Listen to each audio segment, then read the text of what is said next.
Bonjour, bienvenue sur Tendance Ouest. Bonjour Bertrand Vergely. Bonjour. Vous êtes agrégé de philosophie et normalien, vous enseignez à l'Institut d'études politiques de Paris et vous écrivez dans votre livre intitulé Retour à l'émerveillement.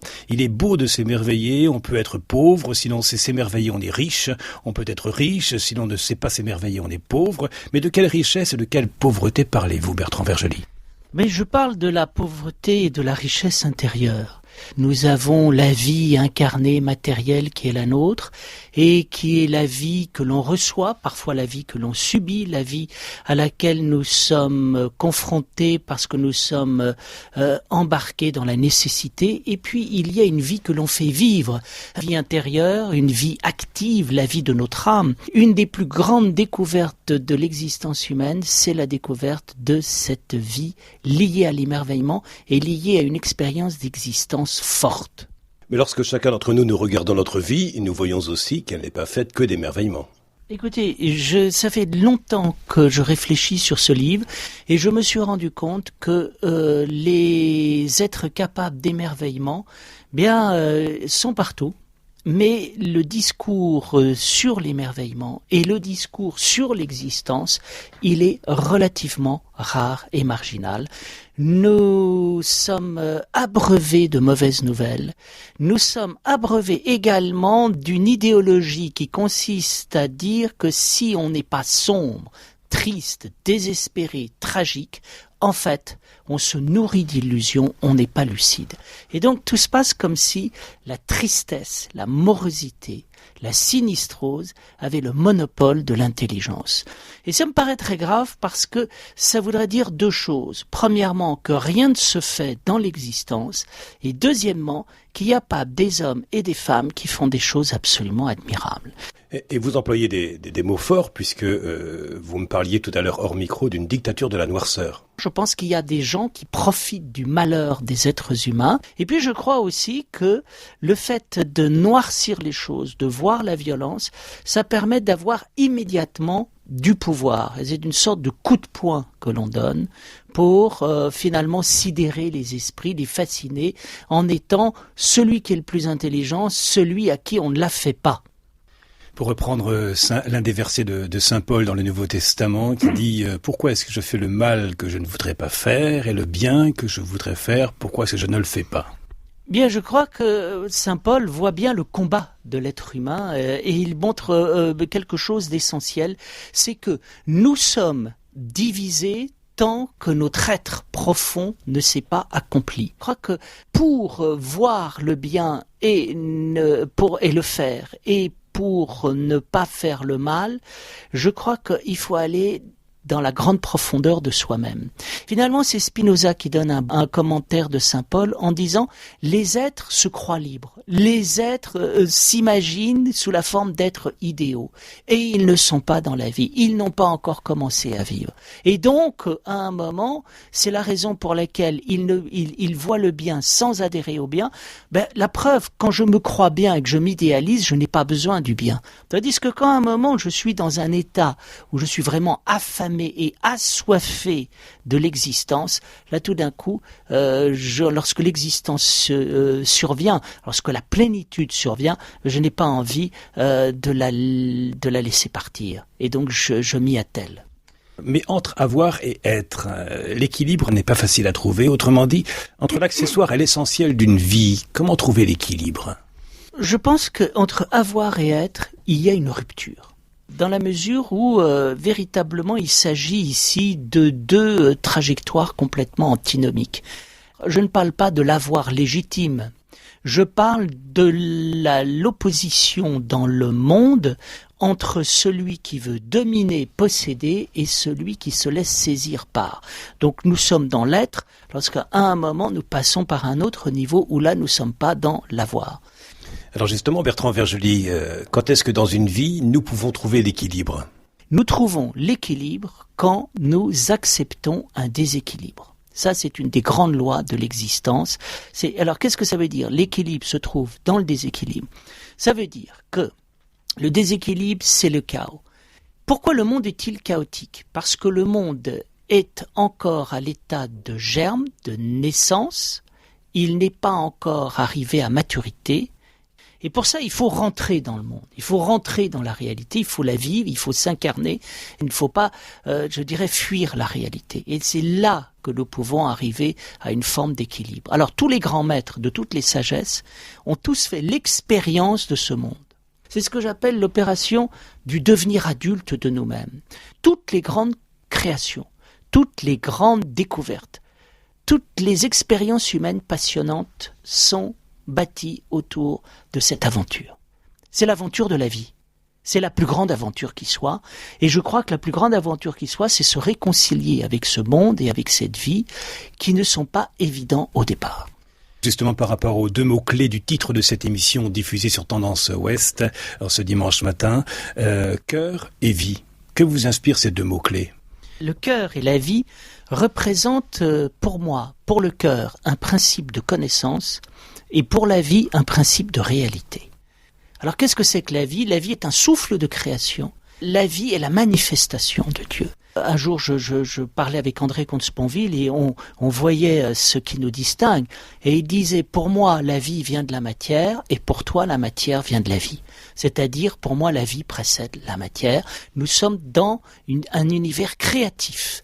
Et ce que nous percevons comme le vide de l'univers est un moment, une phase de la création et de l'expansion. Alors qu'est-ce que c'est que le cœur ? Le cœur, c'est cette dimension étonnante de l'être où à un moment, je passe à une autre dimension, la dimension de ce qui embrasse tout. Donc, je ne peux aller vers la source divine, vers Dieu, que par le cœur. C'est-à-dire, je me place à un autre niveau, qui n'est plus un niveau intellectuel, qui est un niveau existentiel, où je suis avec plus haut que moi, plus vaste que moi, et je me tiens simplement dans cette dimension. Et quelque part, ce n'est plus tellement moi qui pense ou agis, ça agit et ça parle à travers moi.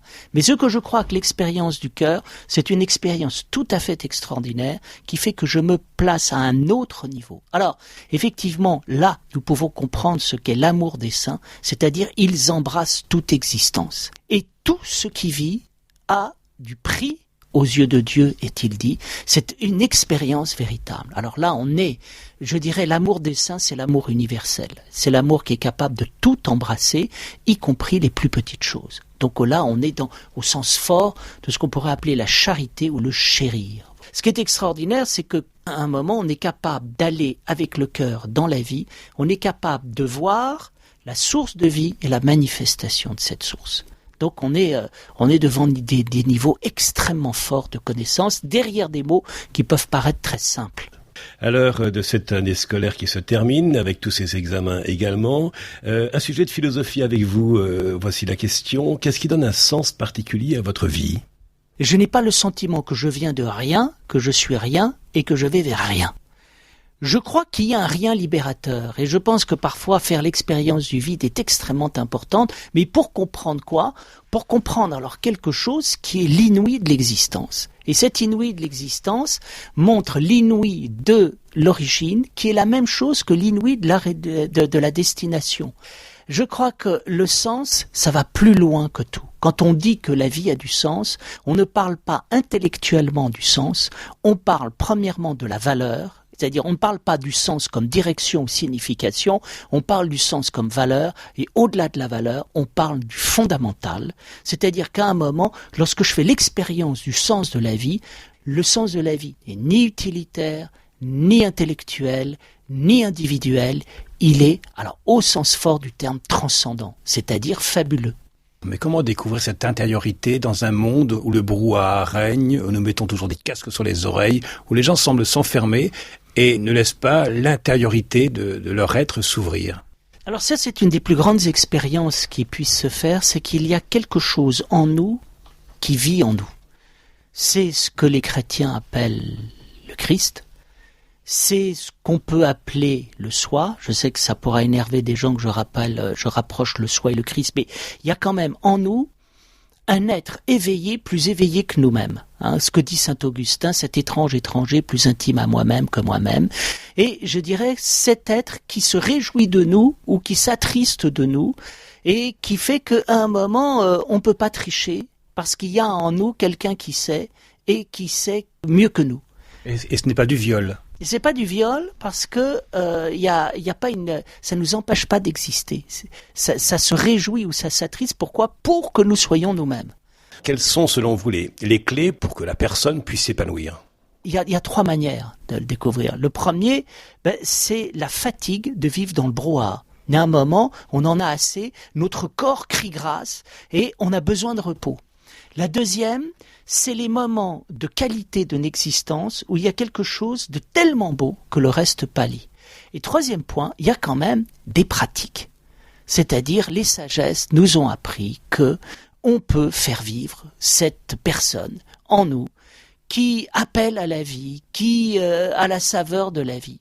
Alors, il y a toutes les pratiques. Aller dans la nature, c'est une expérience de la personne. Faire l'expérience de l'effort, c'est une expérience de la personne.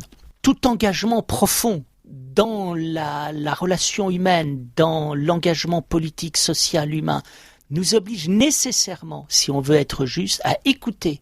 Et puis, il y a la prière, il y a la méditation, il y a le silence, il y a le jeûne, il y a toute la vie spirituelle, ça n'est que ça.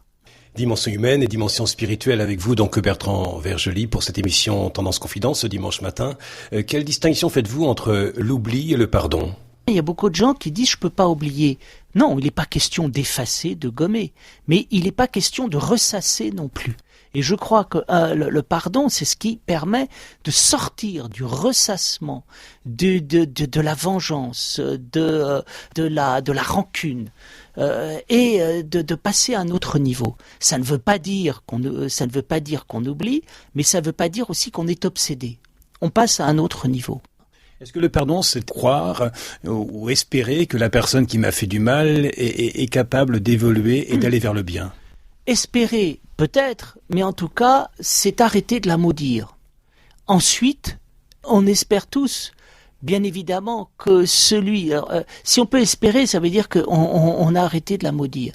Et donc, on peut penser, on espère, bien évidemment, l'idéal, l'important, c'est pas de châtier tous ceux qui ont commis des fautes, ce serait l'idéal, c'est qu'ils se rendent compte du mal qu'ils ont fait, qu'ils changent de vie. Donc, le véritable pardon, c'est une théorie révolutionnaire du changement de la vie. Et dans la tradition chrétienne, on parle aussi de conversion, de se tourner vers le bien. Est-ce que c'est cela dont vous parlez également, Bertrand Vergely? Oui, le retournement de soi-même. Et au fond, tout le problème, c'est ça qui est très intéressant dans la tradition chrétienne. Moi, je pense que c'est une théorie révolutionnaire qui vise à changer la vie pour que les gens aillent vers eux-mêmes et dans leur liberté. Donc, effectivement, là, on peut assister, effectivement, le retournement est une merveille. C'est-à-dire que tout d'un coup, un être humain soit capable de changer, c'est la face du monde qui est changée. Page 93 de votre livre qui a pour titre « Retour à l'émerveillement », vous écrivez « Il est angoissant d'exister et d'être si peu de choses face à ce qui est. Il est merveilleux d'exister alors que nous pourrions n'être rien. » Oui, je pense que c'est une expérience de fond. Je crois que c'est ce que Heidegger a bien réfléchi et Pascal. Ils se sont posé la question du sens de la vie, mais la question du sens de la vie, ils sont allés la chercher là où il y a l'abîme. Et c'est au fond de l'abîme qu'ils ont trouvé ce sens de la vie. Pour comprendre que l'existence est vertigineuse et qu'elle est tout, il faut avoir approché du fait qu'elle est presque rien. Et à ce moment-là, je dirais que l'existence qui est la nôtre est d'autant plus vertigineuse qu'elle est d'une fragilité absolument stupéfiante. Et donc, quand on comprend ça, on voit ce sens de la vie dont je parlais, c'est plus qu'une direction, c'est plus qu'une signification, c'est plus qu'un sens individuel, c'est plus qu'un sens intellectuel, c'est un sens foudroyant.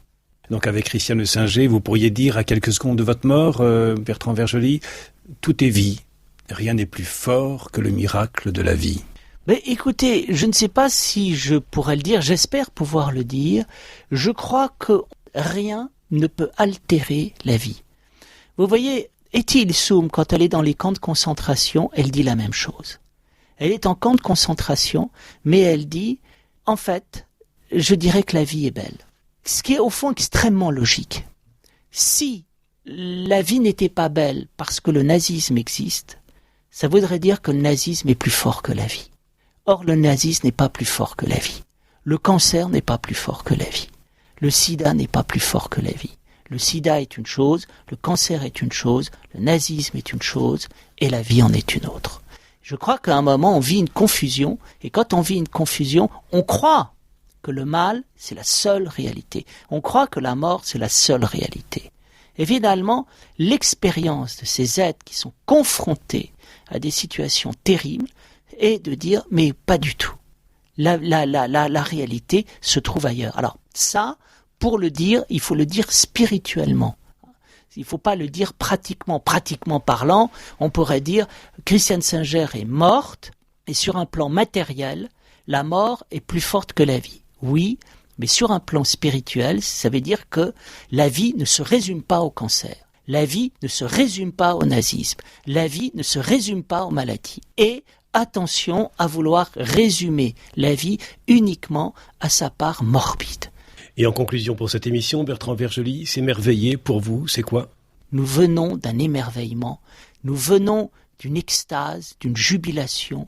Nous venons de choses sublimes qui ont été décrites par les grands mystiques dans leur contemplation. Podcast by Tendance Ouest.